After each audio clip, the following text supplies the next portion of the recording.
Welcome to Almanac North. I'm Maarja Hewitt. Tonight, our civics conversations continue as we examine the role of judges in the Northland, have a conversation with a former state associate justice, and speak with candidates for Minnesota's 6th Judicial District. That's up next on Almanac North, but first, on Tuesday, the U.S. Department of Housing and Urban Development, HUD, announced more than $420 million in awards across 32 states to remove lead hazards from homes and HUD-assisted properties, ensuring the safety of children, residents, and families. This includes nearly $10 million to facilitate research on identifying and controlling lead and other housing-related hazards. The Great Lakes region received over $77 million of this grant. The announcement follows a slate of actions by the Biden-Harris administration to address lead hazards in America, including requiring drinking water systems to nationwide to replace lead service lines within 10 years. There's also an additional $2.6 billion in funding from the bipartisan infrastructure law for drinking water upgrades and lead pipe replacement. The Superior National Forest has closed the Cloquet River Bridge located on Forest Road 122, Langley River Road, due to bridge integrity issues stemming from the June 18, 2024 rain and flooding event. The center pier is scoured with about 75% undermining at the upstream end of the bridge footing, stated Preston Tripp, a civil engineer technician. The bridge is a continuous span and is at risk of sudden collapse. Bridge scouring means that stream sediment such as sand or gravel from around the bridge and piers has been washed away by fast-flowing water, creating scour holes. Hazards like these can cause a bridge collapse. For safety, the bridge is closed to all traffic, including ATVs and UTVs, and pedestrians until repairs or replacements are completed. Additional information about this and other flood-related closures is available online. Please contact the Laurentian Ranger Office at 218-453-8650 for up-to-date project information. Hunters can participate in an early antlerless-only deer season from Thursday, October 17th through Sunday, October 20th. The season increases opportunities for hunters in deer permit areas where deer populations are above population goals or where there is an increased risk of chronic wasting disease. Permit areas are those highlighted in blue on the map. The Minnesota Department of Natural Resources offers this opportunity to hunters to manage local deer herds. The bag limit is 3 antlerless deer, and deer taken during the early antlerless-only season do not count against the statewide bag limit or the deer permit area bag limit. Youth may not take antlerless deer or legal bucks taken by another individual. Before participating, hunters should review the specific license and permit requirements of Minnesota hunting and trapping regulations. Hunters can check the chronic wasting disease sampling options and carcass movement restrictions for the deer permit areas where they hunt on the Minnesota DNR website. Well, as our series on civics continues, tonight we're going to be focusing on judge races in the region. Our first guest this evening is former Minnesota Associate Supreme Court Justice G. Barry Anderson. Welcome to the show. Delighted to be here. Let's start with a walkthrough of your journey to becoming a judge and then ultimately a Minnesota Associate Supreme Justice. So that career begins graduating from Gustavus Adolphus College. I practiced, I went to the University of Minnesota Law School, practiced first in Fairmont, then in Hutchinson, had a general law practice there, served as a city attorney among other, and worked with other clients. And then from there, I was one of Governor Carlson's last appointments to the Court of Appeals, and then one of Governor Palente's first appointments to the Minnesota Supreme Court. About 25 years in the judiciary, and then retired this past May 10, approaching mandatory retirement for judges in Minnesota at age 70. Didn't have anything else to do, so when you called, I was delighted to come up here and talk to both you and everyone here in the Northland about judges and judicial elections. We're grateful to have you here. What drew you to the field of law, and what did you find fulfilling from your career? Well, I as a young person, you know, what we then called junior high school, I knew from a very early age that I wanted to be a trial lawyer. I wanted to be in courtrooms. I had the opportunity to do that. Of course, as is always the case, the experience is somewhat different than what you think the world is going to provide to you at age 14 or 15.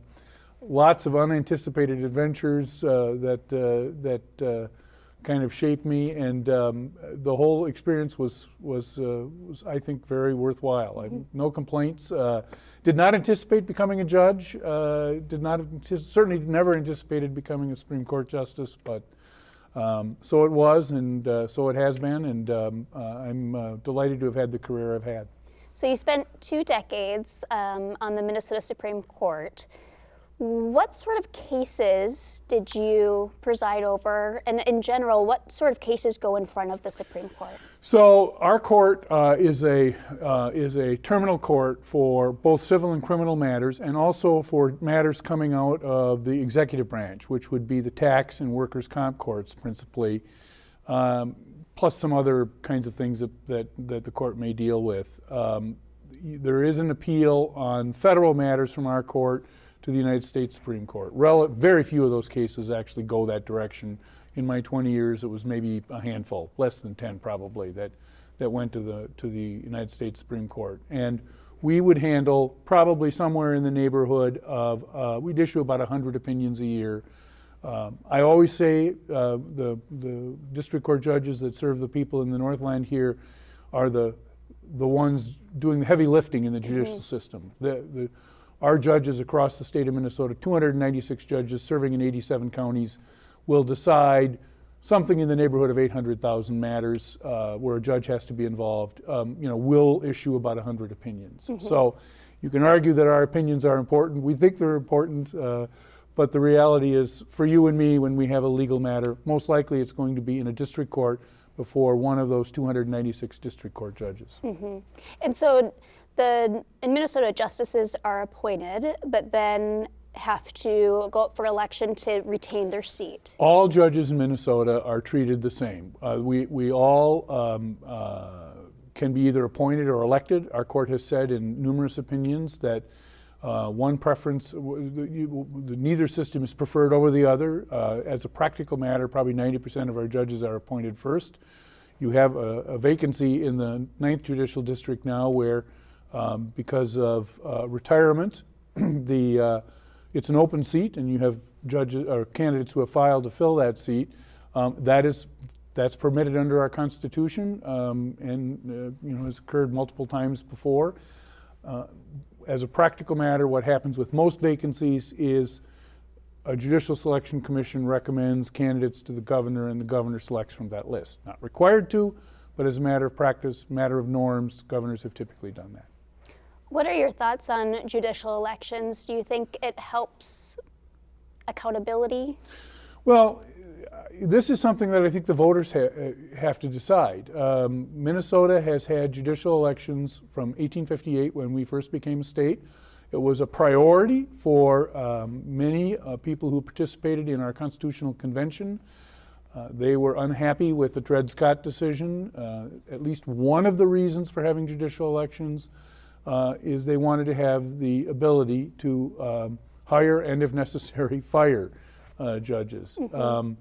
There are arguments that run both ways. In the limited time we have this evening, probably not enough time to sort of unpack all of that. There are good arguments on both sides of this question. The federal system has a lot of things to recommend it, but one of the problems with the federal system is the voters don't have a role in terms of suggesting to a judge that perhaps he or she should seek different career opportunities. So, yeah, it's a conversation worth having. Yeah, and we could continue this conversation, I think, all night, learning so much here. One final question.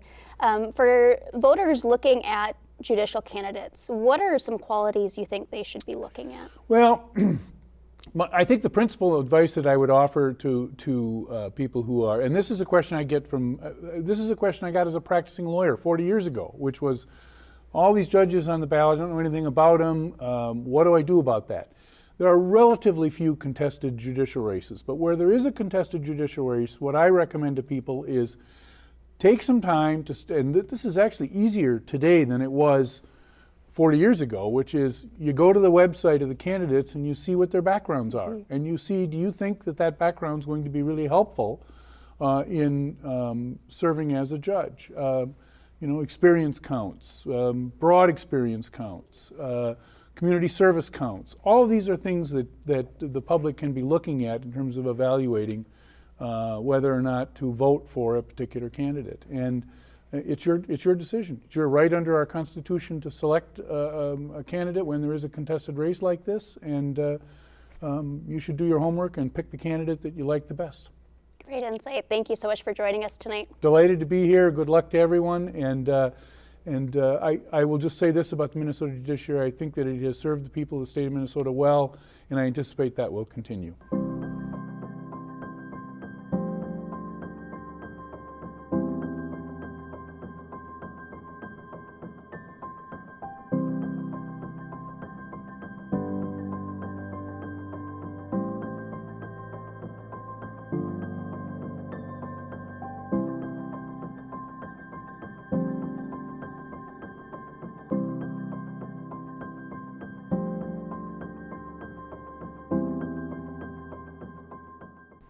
Up next, we are joined by Itasca County Attorney Jake Fauchald. Jake, thank you for joining us. Thank you. Maybe you could give us a little background of how you got into the legal field and now as the County Attorney of Itasca County. Yeah, no, I'm from Grand Rapids originally. I got my law degree at William Mitchell in St. Paul. After that, I honed my practice and skills, so to speak, in Fargo for a few years before I had the opportunity to move back to Grand Rapids, and worked as a public defender there for a little while, and then in the county attorney's office, and now I've found myself as the county attorney in Grand Rapids through a unexpected series of events, but I'm very happy to be in this position, and it's really felt to me like I've achieved what I set out to do when I wanted to become a lawyer, which is to be in my hometown and to be a positive contributor and community leader there. So this episode is on judges and the importance of judges.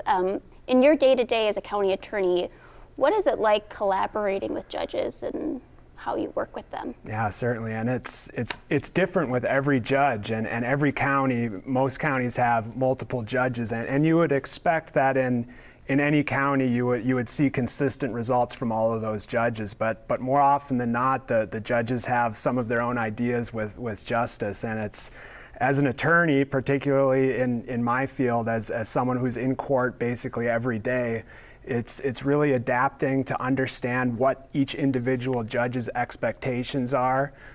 They have every right to exercise discretion in how they individually interpret the law. And it's, as the attorney, it's their duty to present their case in a way that's going to be compatible with that particular judge's view of procedurally how things should go. So it is a challenge, but it's when you build those bonds with judges and understand what their expectations are, we achieve good results overall. What would you say are key qualities that most judges should have?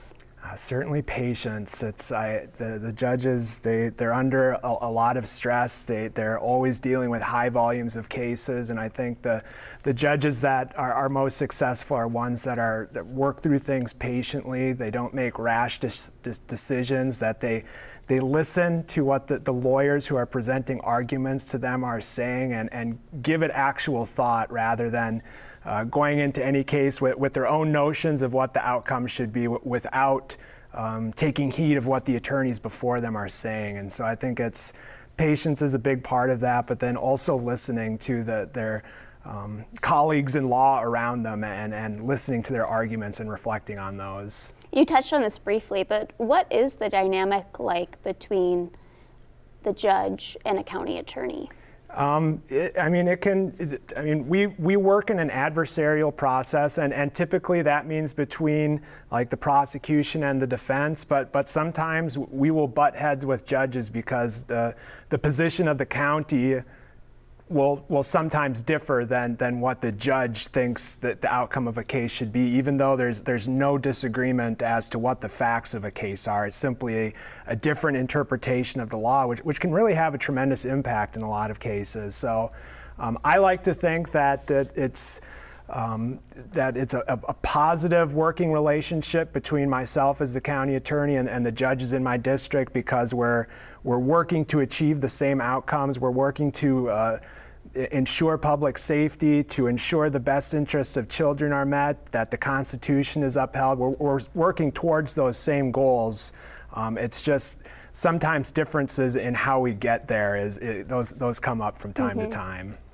So when voters are looking at the candidates on a judicial election ballot, what should they be researching, or kind of how should they be gauging these candidates? Yeah, I think it's important to understand not only a judge's professional background, but what their personal background is too, and if they're familiar to the area, if they've been practicing here for a while, if they understand the nuances of what it means to practice in this particular judicial district or the county itself. I think that's important. It's important for voters to understand that the responsibilities of a judge are so vast that it's difficult to say that any one particular career experience is a good indicator for, that this is going to be a good judge. So in many ways, it's really difficult for voters to have to dig in and do some of that research and figure things out. But those are some of the qualities they need to look for. Jake, thank you for joining us and offering all your insight. Certainly, thank you. Next on Almanac North, I'm joined by attorney Shawn Reed, who is one of the candidates for the Minnesota 6th Judicial District seat. Shawn, welcome to Almanac North. Thank you for having me, Maarja. So why did you decide to run for this judicial seat?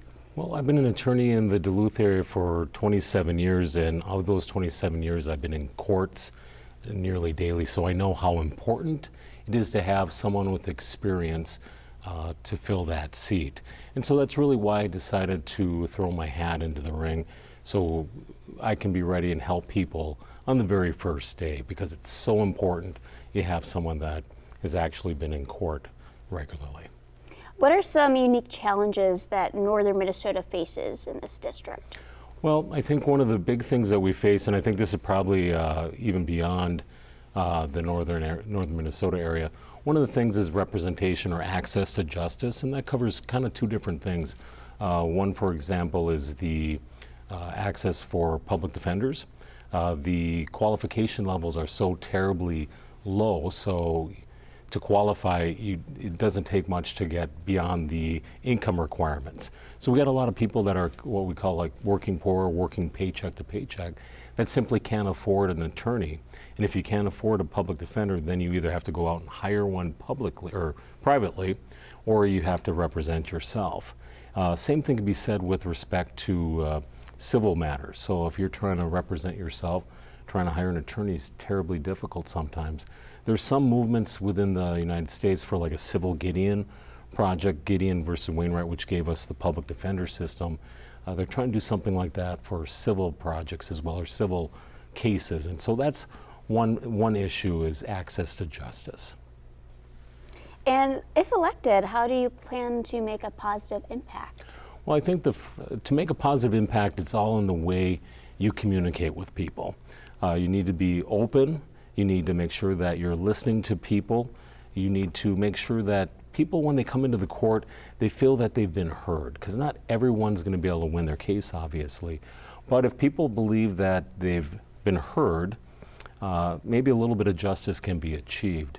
I've been in courts where I've followed people walk out, and where a judge has taken a moment to take some time, either during the case or immediately after, and just say, express some personal interest in what they just encountered or what they might have said.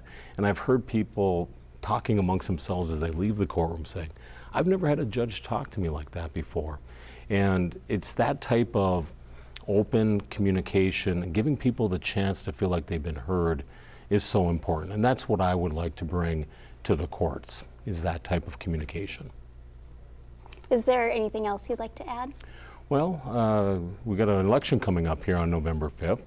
Want to make sure everyone can go out and vote. The judicial office is on the back side of the ballot, so make sure you flip that ballot over, because we're located on the very bottom, I think below the soil and water office, so don't judge the office based off the location. But start there, go vote for your judges on November 5th. Thank you for joining us tonight. Thank you so much. Well, earlier this week, our Almanac North team met with Minnesota's 6th Judicial District candidate Gunnar to answer the same questions. Let's take a look. Why did you decide to run for this position? Yeah, that's an excellent question. I have been an attorney in the 6th Judicial District for about 30 years. And I have been in public practice and in private practice. And I have found what has been the most rewarding for me as an attorney is my time in public service. And I see this position as an opportunity to return to public service and to give back to our community by bringing my experience in the law back to the community as a judge for our district. Would you like to add anything else to that? You have a little bit more time Yeah, left. I think I would like to add a little bit more. I have been, like I said, an attorney for many years in the district. I was the Duluth City Attorney for 12 years. During that time, we did a lot of things like bring down the last place on earth. I have been with the Minnesota Attorney General's office, working up on the Iron Range of Minnesota, doing economic development and litigation in our district for the state. And I am currently in private practice as the city attorney for Hermantown, as well as being an attorney for other local governmental agencies, like the Cloquet Area Fire District is another client of mine. Our second question is, what are some unique challenges that Northern Minnesota faces in this district?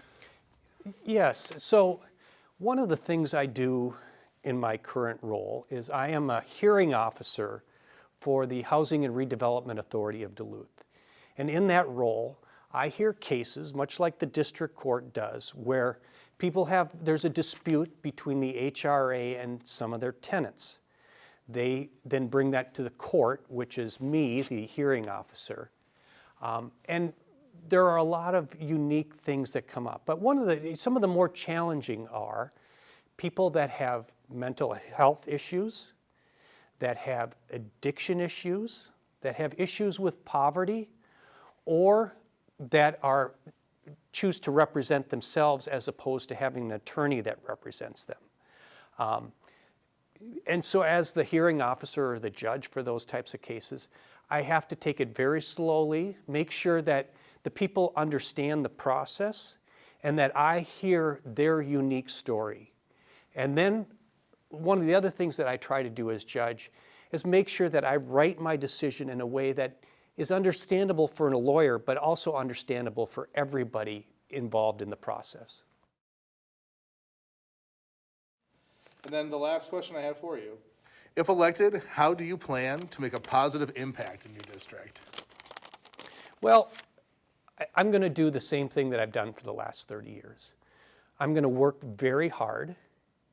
I am going to make sure that I listen to people, that I take my time and do things carefully and I follow the law, that I listen to both parties in a dispute, gather the facts, and then apply the law as it's dictated by our state legislature or by the courts above me to the case, and issue a decision that is fair and practical and works under the law. And that's what I'm going to bring to this role as your judge for the 6th Judicial District of Northeastern Minnesota. All right, you've got about 25 seconds left if there's anything else you want to add. Yeah, so I just want to talk a little bit about that I think it's important that the court holds people accountable under the law and that we apply the law fairly and without distinction based on background or it's important that every person is unique and the court hears those unique stories and applies them to the law that is the law of our land. Before we go, let's take a look at what you might be up to this weekend. This Saturday from 10 a.m. to 4 p.m. at Shannon's Stained Glassery in South Superior is the Fall Back to Glass Open House Art Show with a theme of vacation. Along with the art show will be a store-wide sale, crates of glass, door prizes, and more. There are a pair of spooky events to bring your family to this Saturday. First is Boo at the Zoo from 10 a.m. to 4 p.m. at the Lake Superior Zoo. And also Saturday from 11 a.m. to 1 p.m. is Trunk or Treat at Bayview Elementary in Duluth. And finally on Sunday is Painting with Peg at 320 Brewing in Superior. Join Peg Skolicki for spooky-themed acrylic painting on Sunday, October 13th from 1 to 3 p.m. All supplies are included. Just bring your imagination. More information is available online. That's it for this week's show. Make sure you go out and enjoy your weekend. For everyone here at Almanac North, I'm Maarja Hewitt. Thank you for joining us. Good night.